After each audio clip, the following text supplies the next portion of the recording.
అందరికీ నమస్కారం అండి. ఎలా ఉన్నారు? బాగున్నారా? మా మేనగోడల మ్యారేజ్కి వెళ్ళినప్పుడు ఆ డెకరేషన్ అండి ఇది. ఆ పెళ్ళిలో పిల్లలిద్దరూ చాలా అందంగా ఉన్నారు.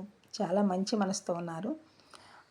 బ్రాహ్మలైన చదువుతున్న మంత్రాలకి నాకు కొన్ని విషయాలకి ఇలా అనిపించింది. 30 సంవత్సరాల క్రితం మ్యారేజ్ అయిన వాళ్ళు ఎంత అడ్జస్ట్మెంట్తో ఉంటారో ఇప్పుడు కొంతమంది పిల్లలు కొంతమంది అడ్జస్ట్మెంట్తోనే ఉన్నారు. కొంతమంది పిల్లలు అడ్జస్ట్మెంట్ ఎలా అవ్వాలి అన్న దాని గురించి చెప్పే ఒక చిన్న ప్రయత్నం అండి ఇది. సాధారణంగా ఇంట్లో భార్య కొన్ని రంగాలలో మంచిగా ఉంటారు, భర్త కొన్ని రంగాలలో ఘనాపాటి. ఎవరు ఏ రంగం అయితే ఏంటి, ఇద్దరు ఇంటికి యజమానులే, ఇద్దరు సేవకులే. ఈ భావన దంపతులు మనస వాచ కర్మణ కొనసాగించాలి. బాధ్యతల్ని సమన్వయం చేసుకుంటూ ఏ విషయంలోనూ ఎవరికెవరు తీసిపోరు అన్నట్లు నడుచుకోవాలండి. ఏ ఇద్దరు నాయకుల్లో ఏకత్వం ఉండనట్లే నాయకత్వ లక్షణంలో కూడా ఆ విషయంలో కూడా దంపతుల్లో కూడా వైరుధ్యాలు ఉండొచ్చు. అడపాదడప వారి మధ్య గొడవలు తగాదాలు జరగవచ్చు. అయితే కుటుంబ శ్రేయస్సు కోసం, గౌరవం కోసం ఇద్దరూ కలిసి ఏకాభిప్రాయానికి రాక తప్పదు. ఆయా సందర్భాల్లో తలవంచడం అనేది అహానికి సంబంధించిన విషయం కాదండి, ఇహానికి సంబంధించింది, ఇద్దరి శ్రేయస్సుకి సంబంధించింది. ప్రేమతో, క్షమతో, ఓర్పుతో, కొద్దిపాటి విచక్షణతో ఏమైనా సాధించవచ్చు అనుకుంటే ఆ ఇల్లు స్వర్గసీమే అవుతుందండి. ఇలా చేసి చూడండి. భార్యాభర్తలు పరస్పరం అర్థం చేసుకోవాలి.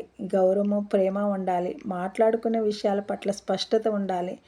మాటలు మృదువుగా సాగాలి తప్ప పౌరుషంతో ఉండకూడదు. అన్నిటికంటే ముఖ్యమైనది ఇద్దరు ప్రసంగాలు చేయడం మానుకోవాలి.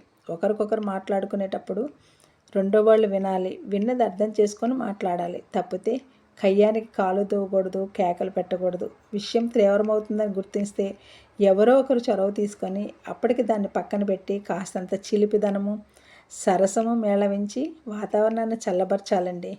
నాయకత్వ లక్షణాలు కలిగి ఉన్నవారికి తప్పనిసరిగా ఉండాల్సింది సహనమే.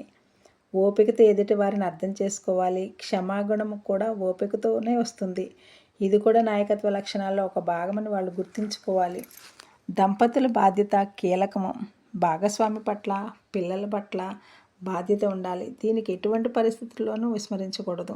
నాయకత్వ లక్షణాల్లో మొట్టమొదటి అంశమే ఇది. ఇంటికి వచ్చే బంధువులు ఉన్నారు, వాళ్ళ అత్తగారు వైపు వాళ్ళు, వీళ్ళ అత్తగారు వైపు వాళ్ళు. అలాంటి విషయంలో ఇద్దరూ శ్రద్ధ తీసుకోవాలి. ఈ బాధ్యత నీదంటే నీదని పోట్లాడుకోకూడదు. అలా జరిగితే పోయేది మీ పరువే. భాగస్వామిని ఎవరైనా విమర్శిస్తే నన్ను కాదులే అని చెప్పి వదలకూడదు.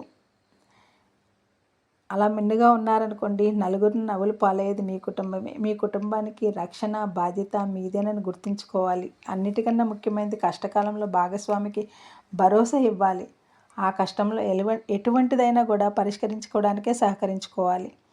మీ జీవిత భాగస్వామికి సదా చేయూతనివ్వండి. తన కోరికలు, ఆశలు పెంచి పోషించండి. ఇద్దరూ ఒకరికొకరు తోడు నీడగా నిలిచి చేయి కలిపి ముందుకు సాగండి ధైర్యంగా. 2 గుండెలు ఒకటే చప్పుడు, ఒకటే శక్తిగా ఉండండి. నచ్చితే లైక్ చేయండి.